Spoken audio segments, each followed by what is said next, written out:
그 명제에서 진리집합 만드는 것 좀 같이 몇 개 해보자. 그래서 얘 같은 경우는 제곱이 제곱이랑 같아야 되는 거잖아.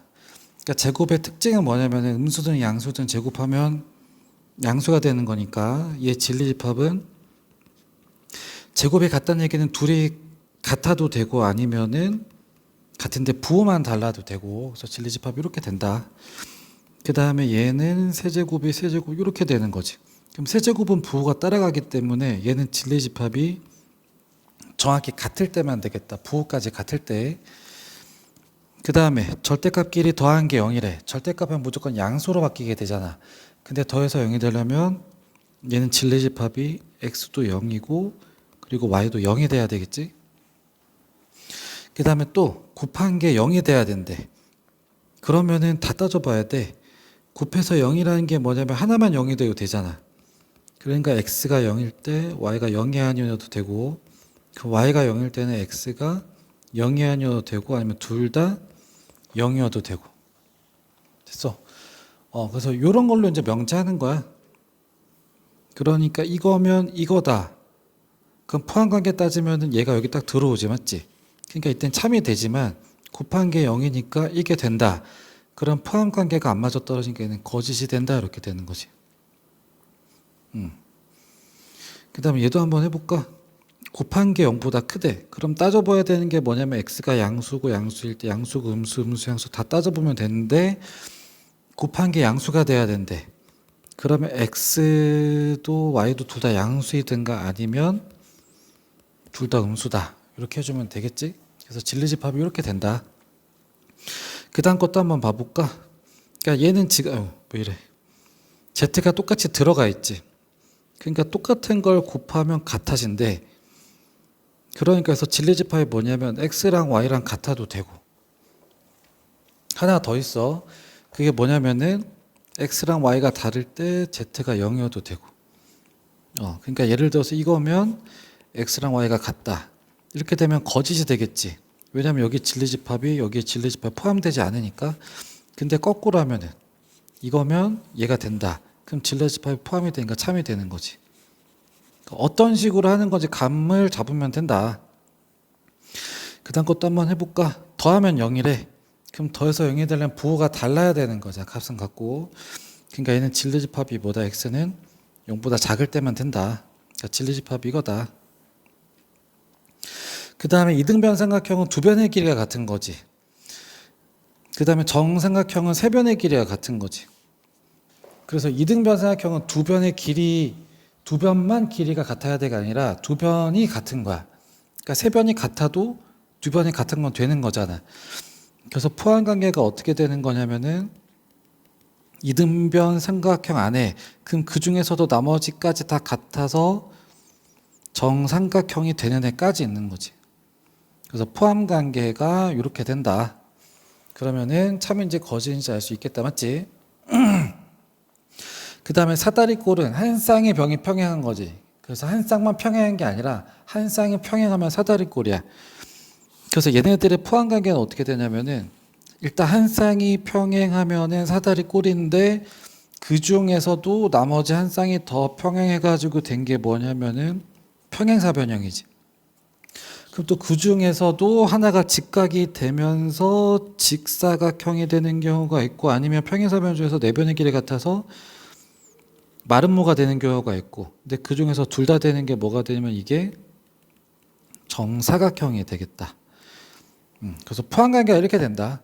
그러니까 조건이 더 빡셀수록 그 조건을 만족시키는 그 원소들이 적어지겠지, 그렇지? 그러니까 조건이 빡셀수록 작아진다, 집합이. 그러니까 이렇게 생각하면은 뭐 어렵지 않게 할 수 있겠다. 그 다음에 조금 하나만 더 써볼까? 그 유리수랑 관련된 게 있지. 그러니까 유리수가 뭐냐 분수였잖아, 맞지? 그래서 분수들이 있는데 그 중에서도 분모 약분하다가 분모 분자 약분하다가 분모가 1이 돼 버리면은 정수가 되는 애가 있고, 맞지? 그 중에서도 양수가 되는 게 뭐가 되냐면은 자연수 이렇게 되는 거지. 됐어. 그래서 포함 관계를 알면은 참거짓도 할 수 있고 충분 필요 조건 다 할 수 있다. 그 다음 얘도 곱한 게 홀수래지. 그러면은 홀짝인 경우 홀인 경우, 그 다음에 짝짝인 경우, 그 다음에 둘 다 홀홀인 경우 보면 되겠지, 맞지? 그러니까 곱한 게 홀수라는 건 뭐냐면은 x랑 y랑 둘 다 홀수일 때만 되겠다. 홀수일 때만. 그 다음에 곱한 게 짝수야?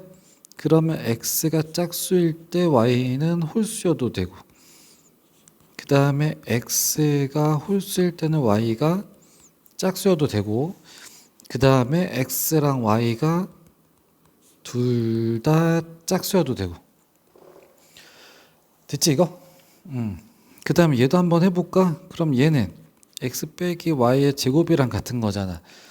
그럼 제곱이 0이라는 거는 안에가 0이라는 얘기고, 맞지? 그러니까 얘는 진리집합이 어떻게 되는 거야? x랑 y랑 같다. 그 다음에 그 밑에 것도 한번 해볼까? 얘는 실수랑 허수랑 섞여 있는 거지. 근데 더한 게 0이라고? 그럼 a도 0이면서 b도 0이 돼야 된다. 그러니까 이것도 이제 예를 들면은 이거면 이거다 이렇게 했을 때 곱한 게 0이 뭐야? a가 0일 때 얘가 0이 아니어도 되고, 얘가 0이 아니면 얘가 0이어도 되고, 둘 다 0이어도 되고. 그러니까 이거면 이거다 할 땐 참이 되지. 근데 이걸 역으로 거꾸로 돌려버리면은 얘는 참이 안 되게 되겠지. 됐어. 그러니까 얘가 이렇게 되면 이땐 충분 조건. 그러니까 진리집합만 해놓으면 멋있게 할 수 있다. 그 다음에 더한 게 홀수래. 그러면 둘 다 홀홀인 경우 홀짝, 짝홀, 짝짝 다 따져봐야 되겠지. 그래서 더한 게 홀수인 경우는 뭐야? x가 짝수일 때는 y가 홀수든가, 아니면 x가 홀수일 때 y가 짝수면 되겠다. 그 다음 더한 게 짝수래. 그럼 이때는 x가 짝수일 때 y도 짝수든가, 아니면 x가 홀수일 때 y가 홀수가 되는 거. 그래서 모든 경우의 수가 진리집합이다. 그 다음에 더한 거의 절대값이랑 각각의 절대값 더한 거랑 같다 이렇게 나와 있지. 그러니까 절대값이니까 음수양수랑 좀 나눠서 한번 해보면 둘 다 플러스야. 그럼 그때는 되겠지. 근데 음수양수. 그러니까 예를 들어서 한번 해보면 x가 2고 일단 y가 3이야. 둘 다 양수인 경우야. 그럼 더한 거 절대값이나 절대값 각각 더한 거나 똑같은 거니까 둘 다 양수면 되는 거야. 근데 만약에 부호가 이렇게 돼 있어. 그럼 더한 거의 절대값은 얼마냐면은 더한 게 마이너스 1이라서 절대값이 1이지. 근데 각각의 절대값으로 먼저 해버린 다음에 더해버리면 5가 되잖아. 그러니까 이때는 안 맞아버리는 거지. 그럼 둘 다 만약에 마이너스면 더한 거의 절대값은 마이너스에다 절대값 하니까 5가 나올 거고, 각각의 절대값을 더해도 5가 나올 거고, 그래서 그때는 같아지겠지? 그러니까 여기서 말하는 게 뭐냐면 얘는 x랑 y랑 부호가 똑같다. 이렇게 쓰면 안 되는구나. 그러니까 x가 양수일 때 y도 양수, 아니면 x가 음수일 때는 y가 음수. 이거를 줄여서 하면은 곱한 게 양수. 됐어. 그러니까 이거면 곱한 게 양수다. 그럼 참이야. 거꾸로 돌려도 참이야. 왜냐면 진리집합이 똑같으니까. 그래서 둘의 진리집합이 같으면 뭐라 그랬냐면은 필요충분이라 그랬지, 맞지? 그 다음에 두 도형의 넓이가 같다 한번 해볼까? 그러니까 얘는 뭐냐면은 합동인 경우도 있어. 그 다음에 합동이 아닌 경우가 있고, 맞지? 그래서 두 도형의 넓이가 같으면 합동이다. 얘는 참이 안 되지. 근데 합동이면 넓이가 같다. 그럼 얘는 참이 되지. 이해가? 그래서 이거 두 개 관계 때문에 이렇게 한 거고, 그 다음에 두 원의 넓이가 같대. 그래서 원의 넓이를 구하는 건 뭐냐면 반지름으로 구하는 거지. 그러니까 넓이가 같다는 얘기는 두 원의 반지름이 같다. 그러면 두 원의 넓이가 같으면 둘이 합동이다. 그럼 이것도 참이지. 두 원이 합동이면 넓이가 같다. 이것도 참이지. 그러니까 얘도 좀 둘의 관계를 따지면 필요충분 조건이 되겠네. 그 다음에 정사각형의 넓이가 같다. 정사각형의 넓이는 어떻게 구하냐면 가로 곱하기 세로야. 근데 가로랑 세로랑 어떠냐면 길이가 똑같지. 그러니까 넓이가 같다는 건 뭐냐면 한 변의 길이가 같은 거지. 그러니까 얘는 뭐냐면 얘는 두 도형이 합동이다라는 말이랑 똑같은 거지. 정사각형일 때는. 그냥 사각형, 뭐 그냥 직사각형 이럴 때는 안 되겠지만 두 정사각형의 넓이가 같다. 그럼 그에게는 두 사각형이 합동이다. 이거랑 똑같은 진리집합을 가지게 되겠지, 맞지? 그래서 진리집합은 이런 식으로 하는 거다. 그래서 이렇게 쉬운 거 먼저 하게 되면은 이제 조금 어려워지거나 아니면 처음 보는 거라도 니네가 조금 할 수 있다. 그래서 이거를 좀 잘 기억 좀 해놓으세요.